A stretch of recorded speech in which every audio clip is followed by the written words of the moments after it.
नमस्कार, मैं Dalip Singh SK books के यूट्यूब चैनल पर आपका स्वागत करता हूं।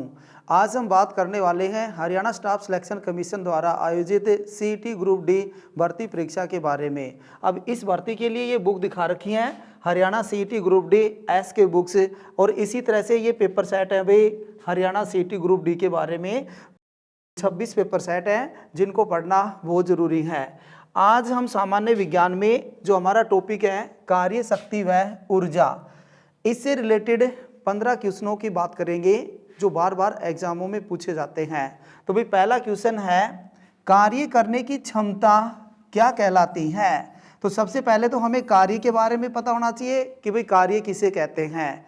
तो भाई कोई भी वस्तु है यदि उस पर बल लगाते हैं और वो वस्तु बल की दिशा में ही विस्थापित हो जाती है तो वो कार्य कहलाता है। यानी कि वस्तु पर बल लगाने पर वस्तु का बल की दिशा में विस्थापित हो जाना कार्य कहलाता है, जिसका मात्रक भी ध्यान रखोगे भाई कार्य का मात्रक जूल होता है। और दूसरा मात्रक इसके सूत्र के द्वारा भी निकाल सकते हैं कि W = F.S cos थीटा। तो दूसरा मात्रक यहाँ से बन जाता है F फोर्स है, न्यूटन S विस्थापन है, तो जूल या दूसरा मात्रक बनेगा भाई न्यूटन मीटर। अब यहाँ पर ये बल का सूत्र आपको याद रखना है।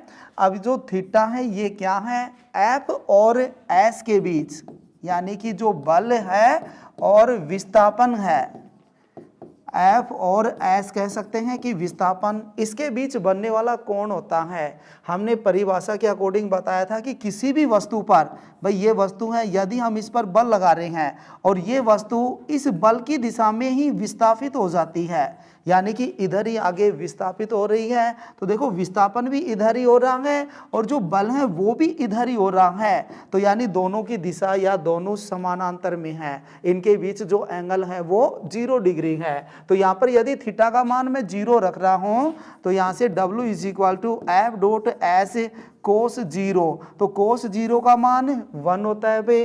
तो यहाँ से सीधा भी याद रख सकते हो वहाँ पे कि W = F.S, यानी बल गुणा विस्थापन भी कह सकता है कि भाई कार्य का सूत्र बताओ, तो W = F.S। अधिकतम कार्य के लिए है यहाँ पर, मैक्सिमम कार्य के लिए ये सूत्र बनता है। तो अब इसी के अकॉर्डिंग क्वेश्चन बनाया गया है कि भाई कार्य करने की क्षमता क्या कहलाती है। तो कार्य करने की क्षमता ऊर्जा कहलाती है भाई। सी ऑप्शन करेक्ट आंसर है यहाँ पर। इसी तरह यदि दूसरा क्वेश्चन पूछ ले कि भाई कार्य करने की दर क्या कहलाती है, कार्य करने की दर क्या कहलाती है, शक्ति कहलाती है। तो दोनों की परिभाषा ध्यान रखोगे कि भाई कार्य करने की क्षमता ऊर्जा और कार्य करने की दर शक्ति कहलाती है, जिसका सूत्र याद रखोगे P = W/T, या फिर कार्य बटे समय भी कह सकते हैं। इसी तरह डी ऑप्शन में दिखा रखा है कि दाब, तो भाई दाब का भी सूत्र याद रखेंगे कि भाई P = F/A होता है, यानी कि कोई भी सतह है उसके एकांक क्षेत्रफल पर लगने वाला बल क्या कहलाता है, दाब कहलाता है, जिसका मात्रक ध्यान रखोगे Nm/m² या फिर पास्कल, Nm/m² या पास्कल, दोनों मात्रक ध्यान रखेंगे। तो भाई इस क्वेश्चन का आंसर तो सी ऑप्शन था, बाकी इन पॉइंटों को भी ध्यान रखोगे। नेक्स्ट क्वेश्चन है, किसी पिंड की गतिज ऊर्जा किस पर निर्भर करती है। तो भाई गतिज ऊर्जा का सूत्र 1/2 mv का स्क्वायर होता है, सूत्र भी ध्यान रखेंगे। अब यहाँ पर कह रहा है कि किसी पिंड, तो भाई पिंड के लिए बात कर रहा है यहाँ पर, तो पिंड का द्रव्यमान तो m ही रहेगा, यानी कि एक पिंड की बात कर रहे हैं, एक वस्तु की बात कर रहे हैं, तो उसका मास तो उसके लिए वो ही रहेगा कांस्टेंट, तो यानी कि मास कांस्टेंट रहेगा यहाँ पर। तो फिर जो गतिज ऊर्जा है वो किस पर डिपेंड कर रही है, वस्तु के वेग पर। किस पर, वस्तु के वेग पर डिपेंड करती हैं। तो ऑप्शन कौन सा, ए ऑप्शन करेक्ट आंसर है यहाँ पर। भाई त्वरण है, तो त्वरण किस पर, भाई बल है, वो बल m × a के डायरेक्टली प्रोपोर्शनल कहेंगे, तो जो त्वरण है वो तो बल के समानुपाती कहोगे। इसी तरह से शक्ति है, तो शक्ति के लिए भाई P = W/T है, तो यानी कार्य के समानुपाती और T के व्युत्क्रमानुपाती है। तो यहाँ पर आंसर कौन सा, ए ऑप्शन करेक्ट आंसर था कि कोई भी वस्तु है या कोई भी पिंड है उसकी जो काइनेटिक एनर्जी है वो वेग पर निर्भर करती है। नेक्स्ट क्वेश्चन है, किसी मशीन की शक्ति क्या होगी यदि उसके द्वारा 30 सेकंड में किया गया कार्य 600 जूल हो। तो देखो भाई इस क्वेश्चन को, यानी कि यहाँ पर शक्ति पूछा है, तो यानी P बराबर W/T होता है।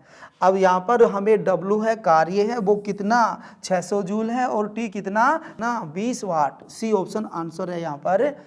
नेक्स्ट क्वेश्चन है, सरल लोलक के द्वारा एक दोलन पूरा करने में किया गया कार्य कितना होता है। अब सरल लोलक होता है भाई, जैसे एक कोई भी स्प्रिंग है, उस पर भार लटका दिया और इस पर हम बल लगाते हैं, तो भाई ये इधर जाएगा, इधर से वापस आएगा, फिर इधर जाएगा, इधर से फिर वापस आता है, तो ये मध्य बिंदु होता है, और यहाँ पर फिर वो वापस आ रहा है, तो एक दोलन पूरा माना जाता है। यानी कि जो विस्थापन है 0 हो जाता है यहाँ से, क्योंकि यहाँ से चला था वो, फिर वापस एक चक्कर करने में यहीं पर आ जाता है, तो यानी एक दोलन पूरा करने में जो विस्थापन है वो 0 हो जाता है। और कार्य का सूत्र क्या था, F.S कोस थीटा था भाई, यानी कि 3 वेरिएबल बन रहे हैं, एफ, एस और कोस थीटा, तीनों में से कोई सा भी एक 0 होगा तो कार्य 0 हो जाता है। तो यहाँ पर एफ एस बन रहा है वो क्या है 0 है, तो एफ एस 0 है, तो W क्या हो जाएगा 0। यानी कि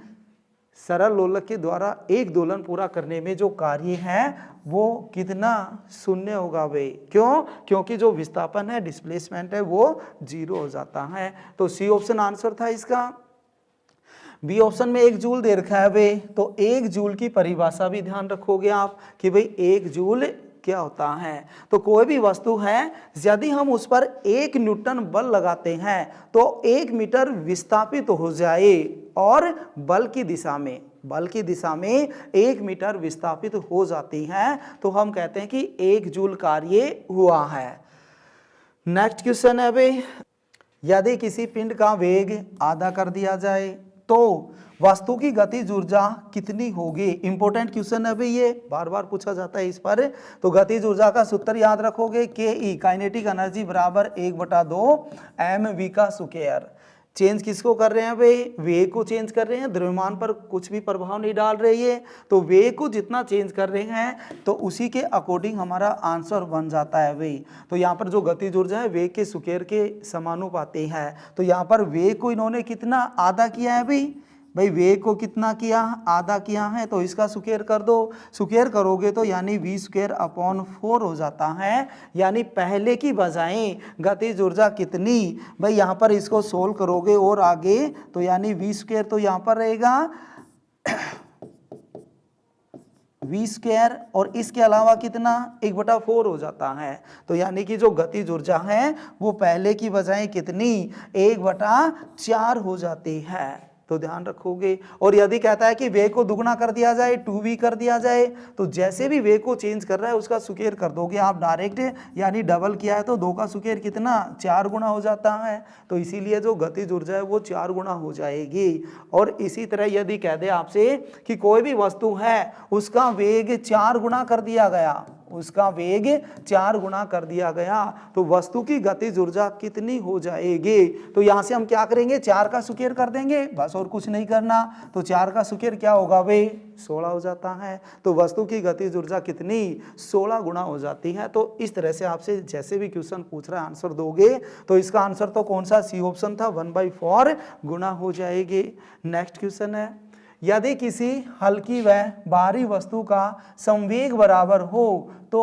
किस वस्तु की गतिज ऊर्जा अधिक होगी। तो भाई ये संवेग और गतिज ऊर्जा का रिलेशन है कि जो काइनेटिक एनर्जी है वो बराबर होती है p²/2m के, इसके समानुपाती संवेग के और द्रव्यमान के व्युत्क्रमानुपाती। अब ये कह रहा है कि कोई भी 2 अलग अलग वस्तुएं, एक हल्की और एक भारी, और दोनों का संवेग क्या है बराबर है, यानी जो मोमेंटम है वो बराबर है, तो इनके लिए जो संवेग है वो कांस्टेंट हो जाता है। तो जो काइनेटिक एनर्जी है वो किसके इनवर्सली प्रोपोर्शनल, उनके द्रव्यमान के व्युत्क्रमानुपाती होती है। भाई 2 भी कांस्टेंट है, तो यानी कि जो गतिज ऊर्जा है वो m द्रव्यमान के व्युत्क्रमानुपाती हो जाती है। अब यहाँ से हमें पता लग रहा है यदि m ज्यादा होगा तो गतिज ऊर्जा कम होगी, और यदि m कम है तो गतिज ऊर्जा अधिक होगी।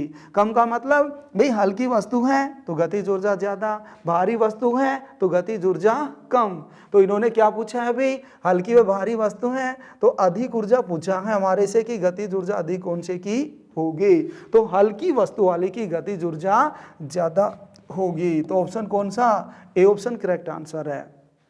यदि यहां पर ही पूछ लेता कि भाई गतिज ऊर्जा कम कौन से की होगी तो भारी वस्तु की कहेंगे। इसी तरह इसी से रिलेटेड एक क्वेश्चन और बनता है भाई, यहां पर तो इन्होंने संवेग बराबर कहा है। यदि इसी क्वेश्चन में कह देता कि एक हल्की और एक भारी वस्तु है और उनकी गतिज ऊर्जा बराबर है, काइनेटिक एनर्जी बराबर है, तो उनका संवेग होगा, या फिर कौन सी वस्तु का संवेग कम और कौन सी का ज्यादा होगा। तो इसी के अकॉर्डिंग आगे हम कर सकते हैं कि भाई संवेग में रिलेशन निकालना है गतिज ऊर्जा का, तो P square is equal to 2m into K E कर सकते हैं। अब यहाँ से P करेंगे तो P बराबर 2m इंटू के ई और इसका वर्गमूल कर देंगे। भाई दोनों साइड से क्या लेंगे, वर्गमूल लेंगे, तो इसका स्क्वायर खत्म हो जाएगा वर्गमूल से और इसके वर्गमूल लग जाएगा। अब इन्होंने कहा कि गतिज ऊर्जा बराबर है।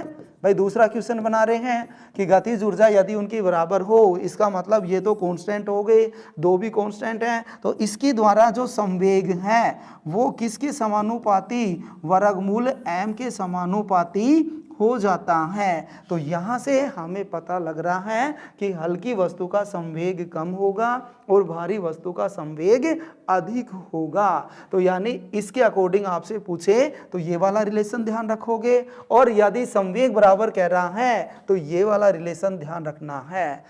तो आंसर तो इसका ये ऑप्शन था, बाकी बातों को भी ध्यान रखोगे। नेक्स्ट क्वेश्चन है 800 किलोग्राम कार 36 किलोमीटर प्रति घंटा की एक समान चाल से गतिमान है, इसकी गतिज ऊर्जा बताओ भाई जूल में। अच्छा जूल में पूछा है, एसआई में, तो ये तो किलोग्राम एसआई में है, इसको एसआई में बदलने के लिए मीटर प्रति सेकंड बदलना पड़ेगा हमें।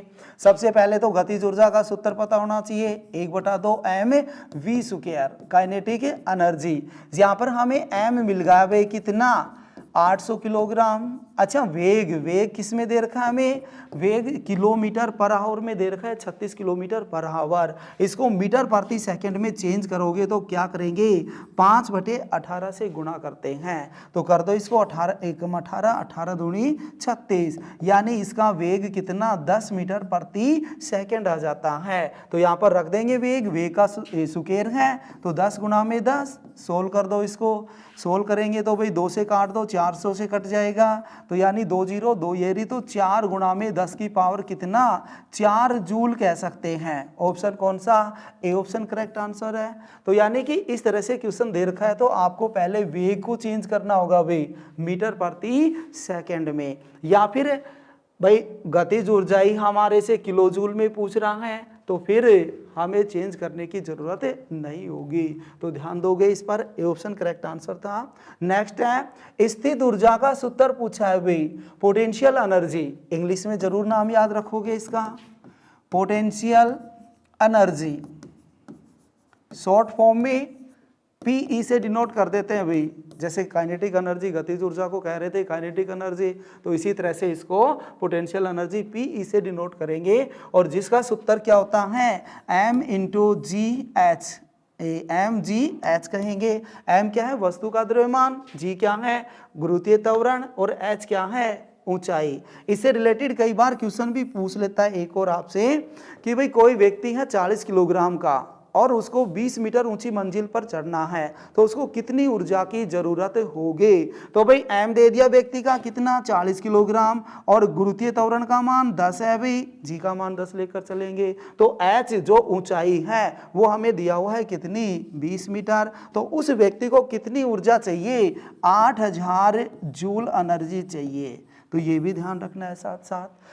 तो यहाँ पर गतिज ऊर्जा का स्थितिज ऊर्जा का सूत्र पूछा था तो बी ऑप्शन करेक्ट आंसर था। अच्छा एक इसका है भाई, ए यहाँ पर ना तो गतिज का ना स्थितिज का बन रहा है, क्यों, क्योंकि गतिज ऊर्जा वाले में v का स्क्वायर था m के साथ नहीं था, तो यानी कि इसको नहीं कह सकते हम। तो सी ऑप्शन में देखो 1/2 mv स्क्वायर, ये है भाई गतिज ऊर्जा का। गतिज ऊर्जा का सूत्र पहले भी बता चुके हैं, बार बार इसको ध्यान रखोगे। स्थितिज ऊर्जा का mgh कहोगे। m वस्तु का द्रव्यमान, g गुरुत्वीय त्वरण, h ऊंचाई है। तो बी ऑप्शन था इसका। नेक्स्ट क्वेश्चन है, वर्ताकार पथ में घूमती हुई वस्तु पर केंद्र से बाहर की ओर लगने वाला बल क्या कहलाता है? तो भाई ये रोटेटरी मोशन होते हैं, यानी वर्ताकार पथ में घूमती हुई वस्तु पर लगने वाले बलों की बात होती है। तो यदि केंद्र की ओर बल लगता है तो अभिकेंद्रीय बल, और केंद्र से बाहर लग रहा है तो अपकेंद्रीय बल। तो इसका आंसर कौन सा? बी ऑप्शन करेक्ट आंसर है, जिसको इंग्लिश में भी याद रखोगे, सेंट्रीफ्यूगल फोर्स। Centrifugal force. और अभिकेंद्रीय को इंग्लिश में सेंट्रीपिटल फोर्स, सेंट्रीपिटल फोर्स कहेंगे। तो भाई केंद्र की ओर लगने वाला अभिकेंद्रीय और केंद्र से बाहर लगने वाला अपकेंद्रीय, इनके एग्जाम्पल बहुत जरूरी हैं। तो अभिकेंद्रीय के लिए आप कह सकते हो कि भाई इलेक्ट्रॉन के द्वारा नाभिक के चारों ओर चक्कर लगाना, वायुयान के लूप बनाने पर नीचे न गिरना क्योंकि उनको अभिकेंद्रीय बल मिल जाता है। रोड सड़क होती है, सड़क में मोड़ पर बाह्य किनारे का ऊपर उठा हुआ होना, किसके उदाहरण? अभिकेंद्रीय के। मौत के कुएं का खेल, वो भी इसी में आता है। अपकेंद्रीय, भाई अपकेंद्रीय में कहेंगे कि दूध से क्रीम को अलग करना, दही से मक्खन को अलग करना, या फिर कपड़े धोने की मशीन के द्वारा कपड़े धोना या सुखाना। बाल सुखाने की मशीन, उसमें भी अपकेंद्रीय बल लगता है। और अभिकेंद्रीय बल का सूत्र भी याद रखोगे भाई, F = mv²/r होता है, ये भी ध्यान रखना आपको। साथ साथ अपकेंद्रीय बल का भी सूत्र यही होता है भाई, ये वाला प्लस में है तो फिर ये वाला किसमें? नेगेटिव में आ जाता है। इसके लिए हम अपकेंद्रीय कहेंगे और प्लस के लिए अभिकेंद्रीय कहेंगे। तो दोनों का ध्यान रखोगे। तो बी ऑप्शन आंसर था। नेक्स्ट क्वेश्चन है, एक स्थिर वस्तु में निम्न में क्या होता है? भाई कोई भी कांस्टेंट बॉडी है, स्थिर अवस्था में है, तो उसमें क्या होगा? क्या वेग होगा? क्या नहीं। और वेग नहीं है तो हम त्वरण भी नहीं कह सकते, वेग नहीं है तो संवेग भी नहीं कह सकते। तो इसीलिए क्या है, उसमें ऊर्जा होती है भाई, एनर्जी, स्थितिज ऊर्जा होगी। तो ऊर्जा है भाई, ए ऑप्शन करेक्ट आंसर है इसमें। भाई संवेग है, संवेग का सूत्र क्या है? P = m/v। तो यहाँ पर वेग होगा तो संवेग होगा। और वेग है, वेग का सूत्र क्या कहोगे? विस्थापन बटे समय, विस्थापन बटे समय, यानी जो विस्थापन हो रहा है वो किस रेट से हो रहा है। तो विस्थापन हो ही नहीं रहा, स्थिर अवस्था में बता रहा है। तो वेग नहीं है, वेग नहीं है तो संवेग नहीं है, और वेग नहीं है तो फिर त्वरण भी नहीं होगा। A = dv/dt। भाई वेग में चेंज हो ही नहीं रहा है तो हमें त्वरण भी नहीं कह सकते। आंसर कौन सा? ए ऑप्शन करेक्ट आंसर है। सूत्र याद रखोगे। इनके मात्रक भी जरूरी है। संवेग का मात्रक बना दोगे किलोग्राम मीटर प्रति सेकंड, त्वरण का मीटर प्रति सेकंड स्क्वायर हो जाएगा। इसी तरह से वेग का मीटर प्रति सेकंड, ऊर्जा का क्या होगा भाई? जूल होगा, ऊर्जा का जूल कहेंगे। नेक्स्ट क्वेश्चन है, निम्न में किस में स्थितिज ऊर्जा है? भाई पोटेंशियल एनर्जी पूछा है, उदाहरण है ये स्थितिज ऊर्जाओं के, तो जरूरी हैं। तो पहले ऑप्शन में दे रखा है कि रुके हुए बांध के पानी में स्थितिज ऊर्जा होती है भाई, स्थिर पानी है। इसी तरह चाबी वाले खिलौने में चाबी भरने से जो ऊर्जा उत्पन्न हो जाती है वो भी स्थितिज होती है। चाबी वाली घड़ी में, तो भी चाबी वाली घड़ी में भी चाबी भरने से जो ऊर्जा उत्पन्न होती है वो कौन सी? स्थितिज ऊर्जा ही होती है। तो यहाँ पर किस में पूछा है कि स्थितिज ऊर्जा है, तो तीनों में है। तो आंसर कौन सा? डी ऑप्शन जाएगा करेक्ट आंसर। इसी तरह गतिज ऊर्जा में भी कह सकते हो भाई कि बहते हुए पानी की ऊर्जा, चलती हुई गाड़ी की ऊर्जा, वो किस में? गतिज ऊर्जा में जाएगी। लेकिन एक बात ध्यान रखोगे कि उड़ते हुए वायुयान या बंदूक से छोड़ी हुई गोली में कैसी ऊर्जा होती है? तो उनमें दोनों ही होती है भाई, स्थितिज भी और गतिज भी होती हैं। क्यों? क्योंकि जो ऊर्जा संरक्षण के अकॉर्डिंग, यानी जो ऊर्जा है प्रत्येक बिंदु पर सेम होती है, बराबर होती है। तो इनमें क्या होता है, एक ऊर्जा यदि कम हो रही है, जैसे स्थितिज कम हो रही है तो गतिज बढ़ती जाती है। तो यानी प्रत्येक बिंदु पर इनका योग बराबर होता है, फ्री फॉल वाली वस्तु का, स्वतंत्र रूप से छोटी हुई वस्तु का। तो इसीलिए हम कह सकते हैं कि भाई बंदूक से छोड़ी हुई गोली में या उड़ते हुए वायुयान में कौन सी ऊर्जा? दोनों होती है भाई, स्थितिज व गतिज। तो इसका आंसर तो डी ऑप्शन था। नेक्स्ट है भाई, निम्न में कौन सा गलत है? तो भी ये रिलेशन दिखा रखे हैं इकाइयों के बारे में।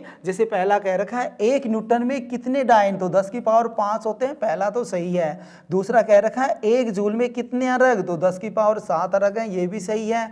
1 HP अश्व शक्ति हॉर्स पावर, इसमें वाट पूछे हैं तो ये भी सही है भाई। या फिर कई बार वाट नहीं होता है तो इसकी जगह क्या मिलेगा आपको, जूल प्रति सेकंड, जूल प्रति सेकंड। क्यों? क्योंकि P बराबर क्या है, W/T।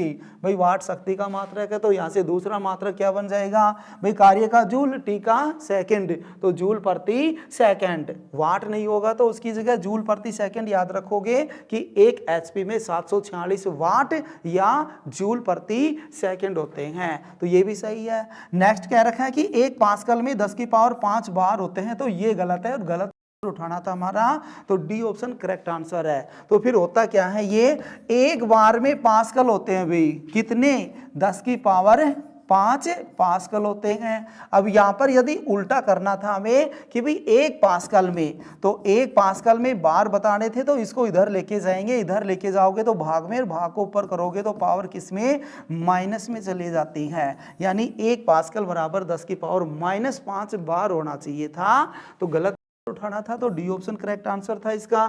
नेक्स्ट है, यदि किसी पिंड को ऊपर की ओर फेंका जाता है तो पिंड पर किया गया कार्य होता है। भाई ऑप्शन दे रखे हैं धनात्मक, ऋणात्मक, शून्य, इनमें से कोई नहीं। तो आप ध्यान रखोगे कि कोई भी वस्तु है हम उस पर बल लगाते हैं और यदि वो बल की दिशा में विस्थापित हो जाती है तो हम कहेंगे कि कार्य धनात्मक होगा, पॉजिटिव, और यदि बल की दिशा के विपरीत विस्थापित होती हैं तो हम कहेंगे ऋणात्मक कार्य होता है। अब वस्तु को हमने ऊपर की ओर फेंका, भाई पृथ्वी की सतह से ऊपर की ओर फेंक रहे हैं, यानी बल किधर लगा रहे हैं, उस पर ऊपर लगा रहे हैं, और विस्थापन भी किधर हो रहा है, ऊपर ही हो रहा है, तो यानी कि उस पर जो कार्य है वो धनात्मक होगा, तो ए ऑप्शन करेक्ट आंसर है। यदि इसी क्वेश्चन को कह देता आपको कि किसी वस्तु को ऊपर की ओर फेंकने पर उस पर जो गुरुत्वाकर्षण बल लग रहा है या गुरुत्वाकर्षण के द्वारा किया गया कार्य क्या होगा, तो वही बल तो ऊपर की ओर लगा रहे हैं,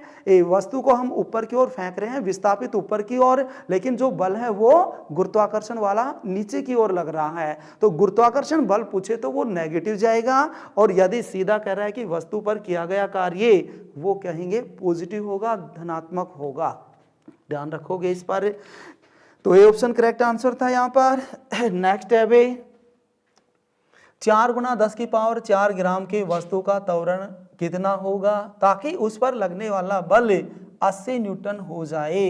तो भाई यहाँ पर द्रव्यमान दे रखा है किसमें, ग्राम में दे रखा है, और बल न्यूटन में, और यहाँ पर त्वरण मीटर प्रति सेकंड स्क्वायर में, यानी कि SI में बल है और जो त्वरण है वो भी SI में, लेकिन जो मास है वो किसमें, CGS में है, तो इसे किसमें, SI में चेंज करना होगा हमें। तो सबसे पहले तो बल का सूत्र याद होना चाहिए, F बराबर m × A पूछा है यहाँ से, तो A = F/m हो जाएगा। अब यहाँ पर m को चेंज करना है हमें, तो m को किलोग्राम में चेंज करना है भाई, कितना है, 4 × 10 की पावर 4 है, क्या है, ग्राम, किलोग्राम में चेंज करेंगे तो 1000 से डिवाइड कर देते हैं, 1000 का मतलब 10 की पावर 3, तो यहाँ पर 10 की पावर 3 है तो इससे खत्म हो जाएंगी, जो m है वो कितना, 40 किलोग्राम हो जाता है भाई। तो इसको सोल्व करोगे आप, तो बल तो कितना है, 80 न्यूटन, और m कितना, 40 है, 1 0 से 1 0, 4 × 4, 4 दूनी 8,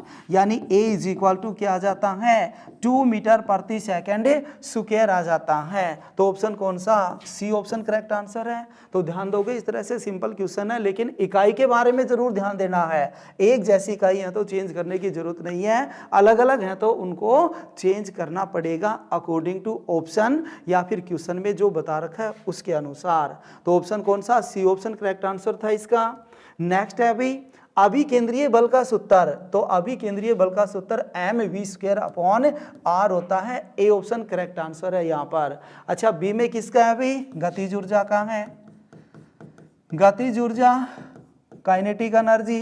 डी में क्या है भाई, शक्ति का है कि भाई P बराबर W/T, ये किसका है, कार्य का है, तो इनको भी ध्यान रखना है। अब अभिकेंद्रीय बल पर क्वेश्चन पूछ लेता आपसे कि भाई कोई वस्तु वर्ताकार पथ में घूम रही है, यदि उसके वेग को भाई या तो दुगुना कर दे या फिर वेग को आधा कर दे, वेग को चेंज करता है। फिर कह रहा है कि वर्ताकार पथ में घूमती हुई वस्तु पर जो बल लग रहा है उस पर क्या प्रभाव पड़ेगा। तो यहाँ पर जो बल था, यदि केवल वेग की बात कर रहा है तो वेग के सुकेर के समानुपाती होता है। वेग को जैसे चेंज करेगा उसका सुकेर कर देंगे। तो भाई वेग को दुगना कर रहा है तो 2 का सुकेर कितना, भाई 4 हो जाएगा। तो जो अभिकेंद्रीय बल है उसका मान पहले की अपेक्षा 4 गुना हो जाता है। तो इसको भी ध्यान रखोगे। साथ साथ भाई यहाँ से गतिज ऊर्जा के अकॉर्डिंग भी था, बता चुके हैं आपको कि भाई गतिज ऊर्जा में भी वेग को चेंज करता है। फिर गतिज ऊर्जा पूछ लेता है तो यहाँ पर भी वेग का सुकेर करेंगे, वो गतिज ऊर्जा